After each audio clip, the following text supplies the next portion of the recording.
Hola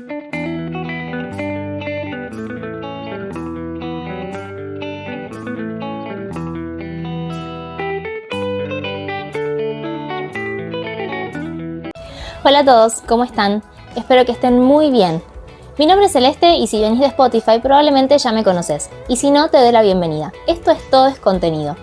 Este es un podcast que nació con ganas de pensar el mundo digital, internet, redes sociales y todas esas cosas que vemos todos los días, pero que no siempre nos detenemos a pensar. Este canal nace un poco de esa misma idea, pero llevado a otro formato, porque si en Spotify lo charlamos, acá podemos ver ejemplos visuales como imágenes, videos y todo eso que a veces necesita estar frente a los ojos para poder terminar de entenderse. Así que si escuchás el podcast y también acompañas este lugar, te agradezco muchísimo por estar acá. Y si llegaste desde YouTube, te doy la bienvenida y espero que disfrutes muchísimo este canal. Ahora sí, vamos con el tema de hoy. En Spotify subí un episodio completo hablando de esto, un poquitito más desarrollado y más en profundidad. Así que si te interesa, te dejé el link en la descripción para que lo puedas ir a escuchar y entres directo al episodio. Acá vamos a hacer algo distinto. También vamos a pensarlo juntos, pero vamos a ver ejemplos visuales, imágenes y videos para entender mejor de lo que estamos hablando.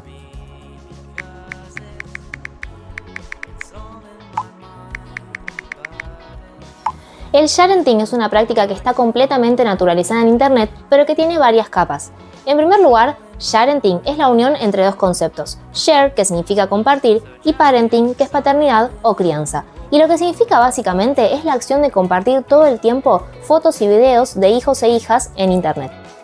Me refiero a fotos, historias o videos de sus momentos cotidianos, alguna anécdota, sus vacaciones, sus rutinas o incluso momentos no tan felices y más sensibles como por ejemplo sus rabietas, sus caprichos o incluso sus castigos.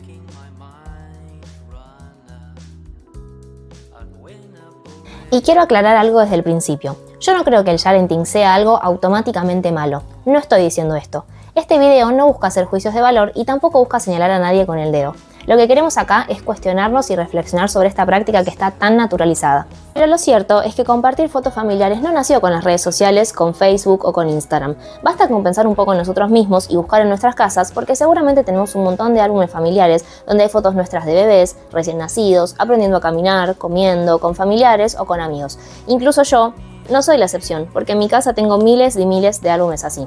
Incluso tengo fotos donde estoy más contenta, como por ejemplo esta, o fotos donde estoy con familiares, como esta de acá, o con amiguitos de jardín. Pero también tengo otro tipo de fotos donde no estoy tan feliz, como por ejemplo esta. Estaba muy enojada este día. La realidad es que esto pasó toda la vida, pero lo que cambió es el contexto.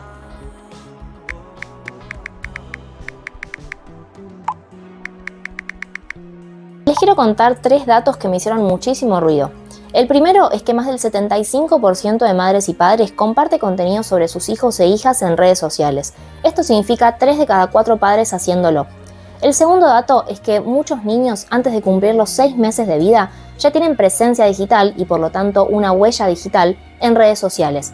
Si lo pensamos en hitos del desarrollo, esto es antes de poder caminar, antes de poder empezar a hablar, antes de poder decidir cualquier cosa sobre sí mismos. Antes de todo eso, ya tienen una presencia digital enorme en redes sociales. El tercer dato es que muchos niños llegan a la adolescencia con más de 1000 fotos y videos publicados por otras personas que en su mayoría son familiares. No sé si tomamos dimensión de lo que esto significa. Quizás ni nosotros mismos tenemos 1000 fotos de nosotros publicados en nuestras redes sociales desde que empezó el internet. Y toda esta información la verdad es que me pareció impresionante porque yo pensaba, la mayoría de nosotros elegimos a conciencia estar en internet. Y lo hicimos cuando teníamos una edad donde un poco podíamos entender qué era lo que sucedía en este mundo. Nos abrimos una cuenta, subimos una foto, elegimos cuál nos gusta, cuál no tanto. También elegimos qué es lo que queríamos que los demás sepan o vean de nosotros. Pero hoy hay muchos niños y niñas que están en internet antes de poder elegir, entender y sobre todo consentir todo lo que ocurre en este mundo. Y no hace falta pensar en casos extremos, porque no me estoy refiriendo a una explotación evidente. Me refiero a ese contenido que aparenta ser inofensivo, espontáneo, cotidiano, algo como por ejemplo un desayuno, un outfit, una reacción graciosa, un miren lo que dijo, miren lo que aprendió, miren lo que hizo.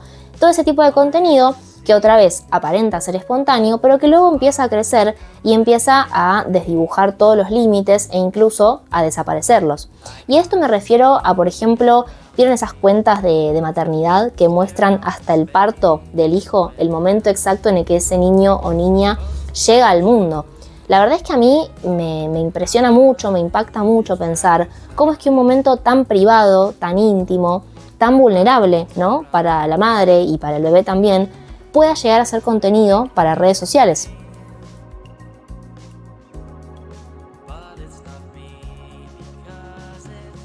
Cuando todo eso se vuelve constante, esa espontaneidad se pierde y la infancia empieza a convertirse en una narrativa, en una ficción que aparenta ser real, pero que no lo es o en el fondo no lo es tanto. Al final es un relato periódico y en serie de la vida de un niño.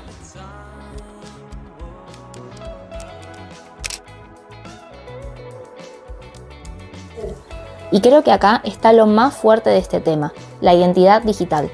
Porque una foto no es solamente una foto, es una versión tuya circulando por redes sociales.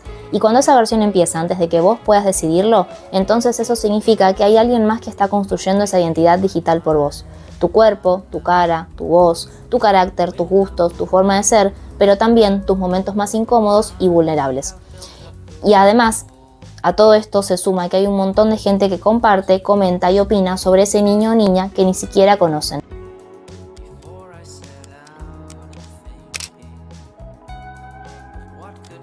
Todo esto sucediendo antes que ese niño o niña pueda decir esto sí o esto no.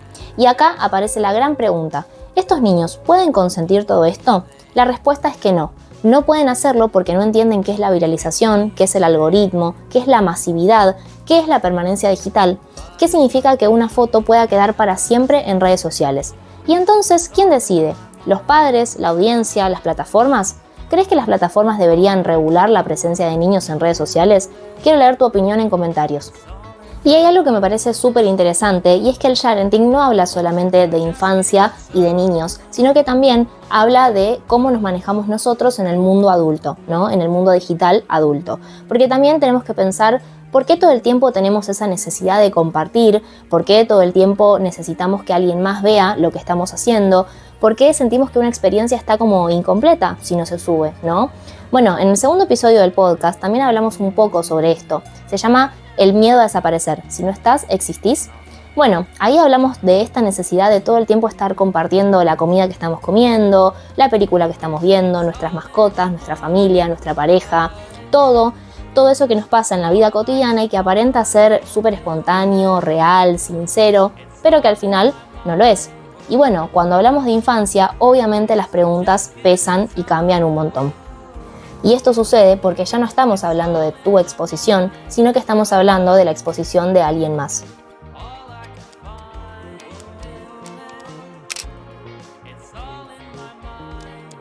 Y ahora nos toca hablar de una arista de este tema que tal vez alguno considerará como algo tabú o algo de lo que no hay que hablar, pero sin embargo no se puede dejar de mencionar y es la parte económica o también conocida como la monetización del contenido. Porque muchas veces esta exposición o sobreexposición empieza a generar mayor cantidad de vistas, de interacciones, empieza a generar un crecimiento en los seguidores y en la audiencia y también empiezan a aparecer estas publicidades con marcas para que los niños aparezcan necesariamente en estas publicidades y obviamente por consecuencia van a generar ingresos económicos. Y en este punto la cuestión empieza a cambiar, porque ya no estamos hablando solamente de compartir contenido por amor o por gusto, estamos hablando de trabajo. Y cuando el contenido depende de la vida cotidiana de los hijos, ¿qué pasa cuando de pronto no quieren aparecer? ¿O qué pasa si de pronto quieren dejar de hacerlo de forma definitiva? ¿Qué sucede cuando crecer implica necesariamente empezar a sostener una audiencia?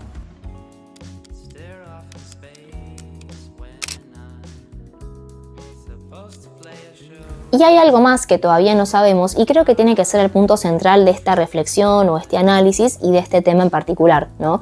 Y es que nosotros no sabemos cómo esta nueva generación digital va a ver su infancia digitalizada dentro de 10, 15 o 20 años. No sabemos si les va a incomodar profundamente, si se lo van a agradecer a sus padres o si directamente les va a dar igual.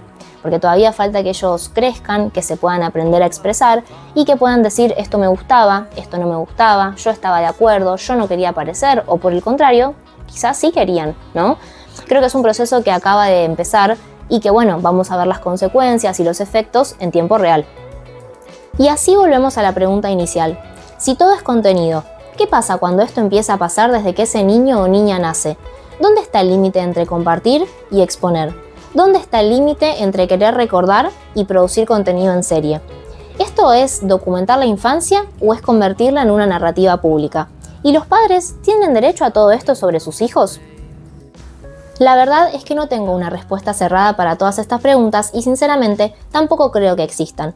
Lo que sí creo es que tenemos que debatir, charlar, cuestionarnos y repensar todas estas cuestiones que ya naturalizamos, que ya damos por sentadas, pero en realidad no deberían ser así. Porque lo más loco de todo esto, lo que más nos tiene que hacer ruido, es la rapidez con la cual nos unimos a esta práctica sin cuestionarnos y sin pensar en los riesgos que puede tener y en las consecuencias inmediatas que puede traer, porque el futuro llegó hace rato. Me interesa mucho saber qué es lo que pensás sobre este tema. ¿Ya conocías el concepto? ¿Sos madre o padre y ya realizabas esta práctica quizás sin saberlo o incluso conscientemente? ¿Te parece que es algo natural o te incomoda? ¿Dónde pondrías vos el límite? Déjame tu comentario que te voy a estar leyendo por ahí. Y si querés escuchar una versión más reflexiva y más desarrollada sobre este tema, te dejé el link en la descripción para que puedas ir a escuchar el episodio de Spotify. Esto fue el primer video de Todo es Contenido. Te agradezco mucho por estar del otro lado. Nos vemos en el próximo.